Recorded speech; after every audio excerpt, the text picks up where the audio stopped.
Thank you for clicking on this short, community-based project created by 3 nursing students that attend San Joaquin College, Monique, Joseph, and Jayana.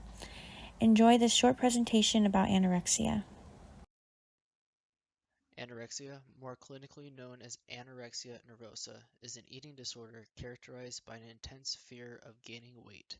Individuals suffering with anorexia have an altered mentality surrounding weight gain, resulting in a person's abnormally low body weight and great fear associated with gaining body weight.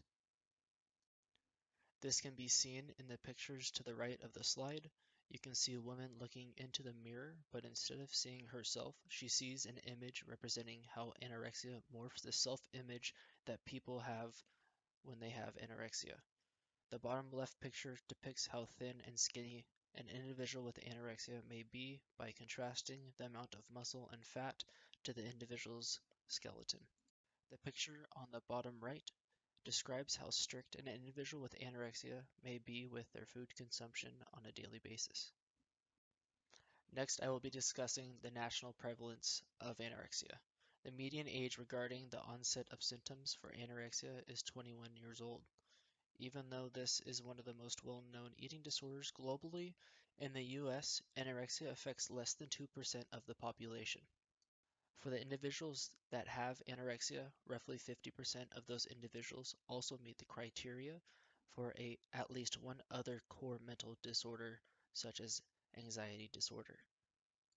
It is estimated that 0.6% of the population in the US will meet the criteria for having lifelong effects from anorexia.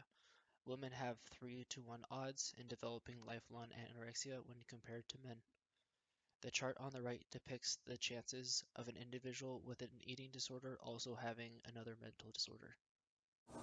Physical signs and symptoms of anorexia include weight loss without reason, such as being an illness, body weight that is not in the healthy range of the person's age and height, development of bloating, constipation, and food intolerance, fine hair appearing on the face and body, an increase in dental decay without reason, fatigue and fainting without reason, kidney failure, heart problems, cold, mottled hands and feet due to poor blood flow, even in warm weather, and loss of periods in women, and failure to begin the menstrual cycle.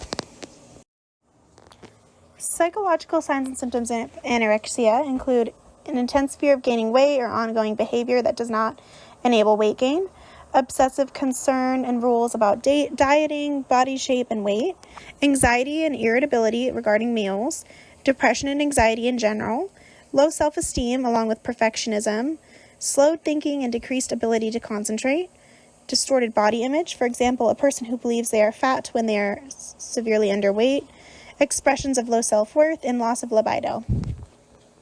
Behavioral signs and symptoms of anorexia include dieting behavior, which would be dieting, counting calories, reporting new food allergies, and avoiding food groups that were once enjoyed, binge eating, hiding food, misuse of laxatives, appetite suppressants, diuretics, and enemas, behavior related to body image, which would be constantly checking in the mirror, pinching parts of the body to measure fat, withdrawal from social interactions, secrecy around eating, saying they have eaten when they haven't, excessive and obsessive exercise even when sick or injured, or exhibiting distress if they can't exercise, self-harm, use of substances, and suicide attempts, obsessive rituals around food, cutting food into very small pieces, or eating very slowly.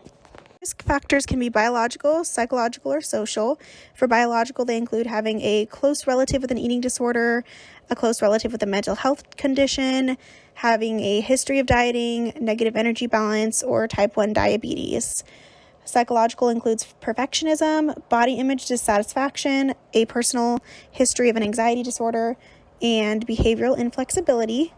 And social includes weight stigma, teasing or bullying, appearance ideal internalization, acculturation, limited social networks, and historical trauma. And again, these are just risk factors that make it more likely for this person to develop anorexia.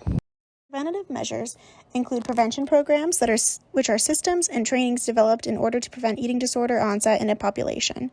They include universal and primary prevention, which are programs or interventions aimed at all people in a population. Then there are selective prevention, which is intended to prevent eating disorders by targeting individuals who do not yet have symptoms of a disorder and are at risk for an eating disorder due to biological, psychological, or sociocultural factors.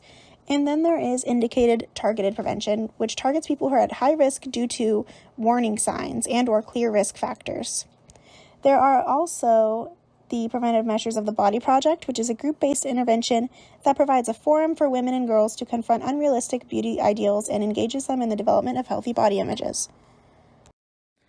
If you're living in the San Joaquin County, there are a variety of resources available to you regarding mental health and eating disorders. Here are a few. San Joaquin County has their own website. It has a list of resources and links that you can click on that will provide group support, rehab, treatment centers, counseling, prevention, and they have a hotline for mental health support. The number is listed below, as well as the link. When searching for nearby therapy, mental health, psychiatrist, and counseling, some of the best that popped up on Yelp are the following: Razan's Therapeutic Services in Tracy, Stockton Therapy Network in Stockton, and Savant Care Clinic, also in Stockton. And these are only a few. There are many, many more. If you were to search online through the internet or on Yelp, there will be a longer list. If you feel like you have limited resources, reach out to someone, because you never know who may be able to offer their help. Whether it's a teacher, a family member, the school counselor, your school coach, the nurse at school, even a friend's family member. A lot of people are willing to help if you just ask. That's really the first step. There are many zero-cost resources offered in the community if needed. With or without health insurance, there's a way.